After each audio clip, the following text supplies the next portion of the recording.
Hello everyone, I hope you're all well. Now today we're going to be continuing on with comparing fractions. And today we're going to be comparing fractions by finding a common denominator. So if we look at these two shapes, or two fractions, we've got 2/4 and 2/3. So we're going to compare these fractions by using the greater than, less than, or equal to sign. So first we're going to look at the shapes. So you've got 2/4, which we know is equal to a half. So this, we can see this shape looks like a half. And then we've got 2/3. So how will we find out which is a larger fraction? So I can see by the shape that we think 2/3 may be bigger.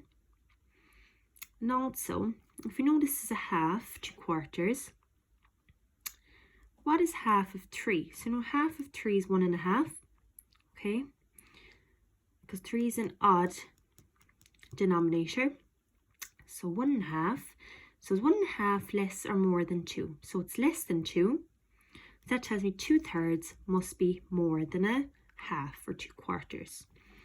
But if you weren't sure, and in finding out this, we want to find a common denominator. So we will find a common denominator between 4 and 3, okay?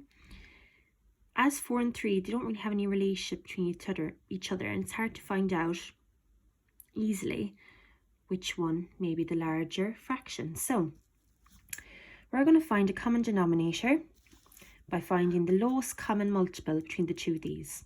So think of, what is the first multiple or number that 4 and 3 divide into? Okay, so I'm going to go up in 4s. So 4, 8, 12, 16, 20, 24. I'll stop there, and I'm going to write out the multiples. 3, 3, 6, 9, 12, 15, 18, 21. Okay. So, is there any number or multiple that is common between them? So the first number that I can see that's common between them is 12. So 12 is a multiple of 4 and 3. So 4 and 3 can be divided into 12. So what we're going to do, we're going to try and get 12 to be our denominator for both fractions. And how do you think we're going to do that? We're going to use equivalent fractions.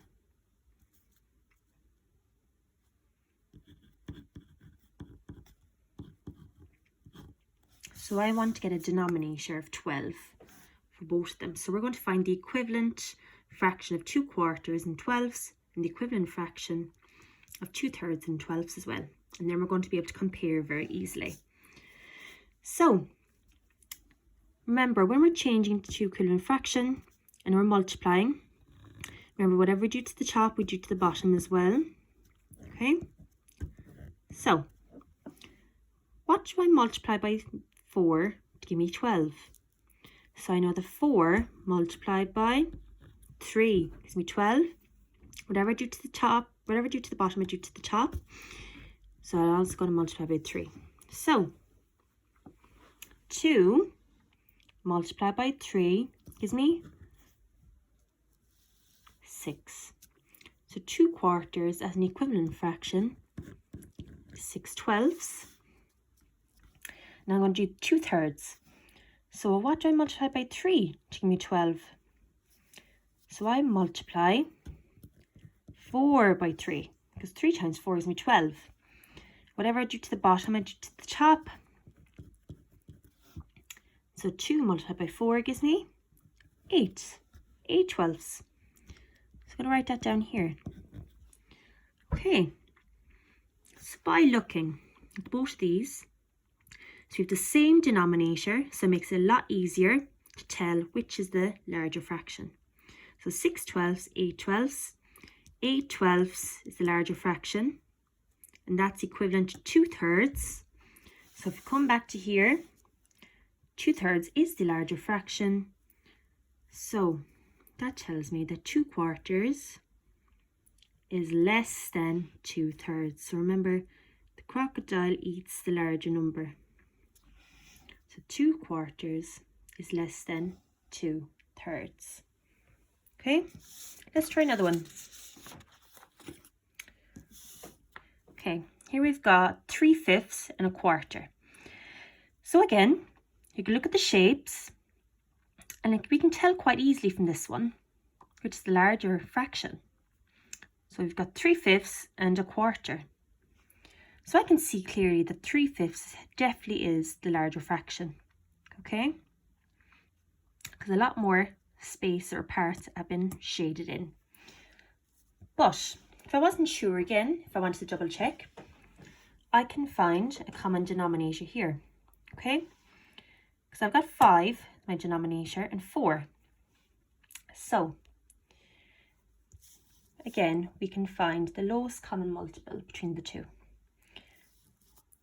Right, so 5, 10, 20, 25, 30, and I'll do 4, 8. Okay, I'll do that much. Right, so the reason I'm finding common denominator here is because 5 and 4, they're not multiples of one another. They don't have any relationship between one another. So I'm finding the common denominator. So looking here, what's the first denominator, the first multiple that comes up? What is the smallest one?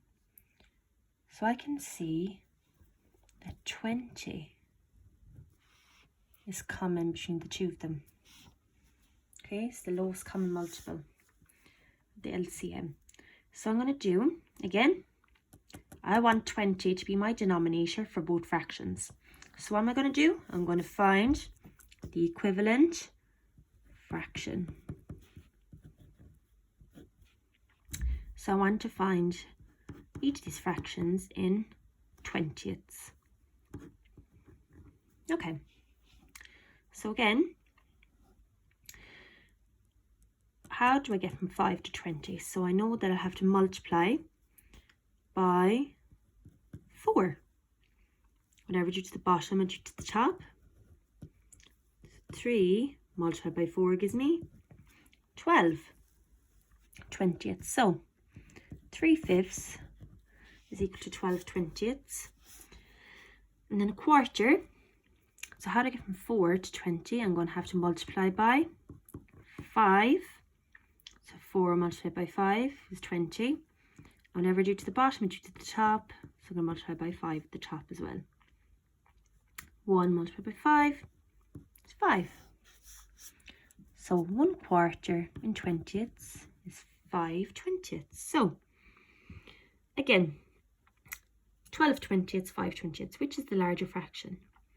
Clearly 12 20ths is the larger fraction, and that's equivalent to 3/5. So that means 3/5 is the bigger fraction.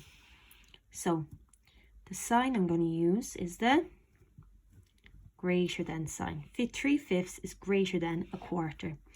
The crocodile eats the larger number. Okay, so 3/5 is greater than 1/4. Okay, now last one.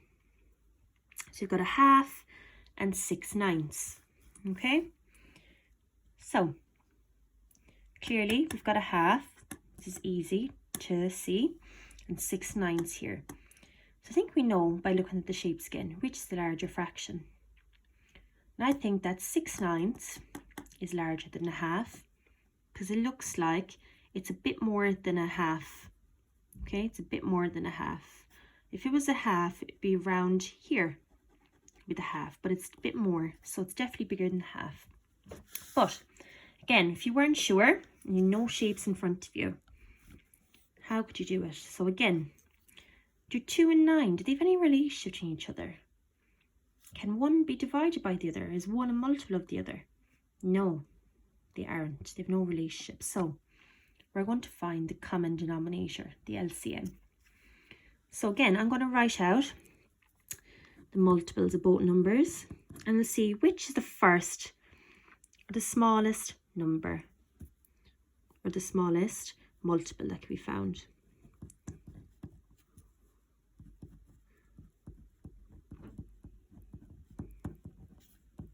Okay, so it's 2, 9, 18, 20, 7, 36, 45. Okay. So we're going to see, is there any common multiple between the two of them? The first one we see. So I can see that 18. The first multiple, the first number that's common between the two of them. So we're going to go with changing our fractions into 18s. So again, we're going to find the equivalent fraction. So half is how many 18s? And 6 9s is how many 18s? Okay, so how do I get from 2 to 18? So either I'll multiply by 9, because 2 multiplied by 9 gives me 18. Whenever I do to the bottom, I do to the top. So I'm also going to multiply by 9. So 1 by 9 gives me 9. Over here then, 6 9s. How many 18s? So how do I get from 9 to 18? I will multiply by 2. Whatever I do to the top and what I do to the bottom, vice versa, I'll multiply by 2 as well. So 6 multiplied by 2 gives me 12. So here I've got 9 18s and I've got 12 18s. Okay, so now the same denominator, so I can tell easily which is the larger number, larger fraction. So 9 18s, 12 18s. So 12 18s is the larger fraction, which is 6 9s. So 6 9s is the larger fraction. So if that's the larger fraction, that means a half is less than 6 9s.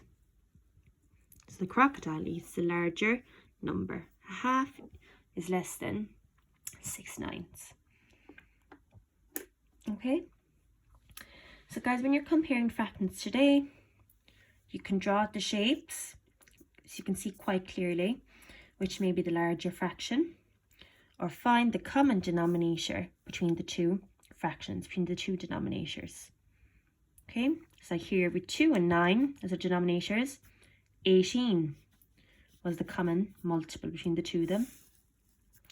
Here we got 5 and 4 are two denominators. The common multiple between the two of them, the lowest common multiple is 20. And then our previous one, so we had 2 quarters and 2 thirds. So 4 and 3 is our denominators, and the lowest common multiple between the two of those denominators was 12. Okay, so best look in your work, complete every part, and don't leave anything out. Okay, bye for now.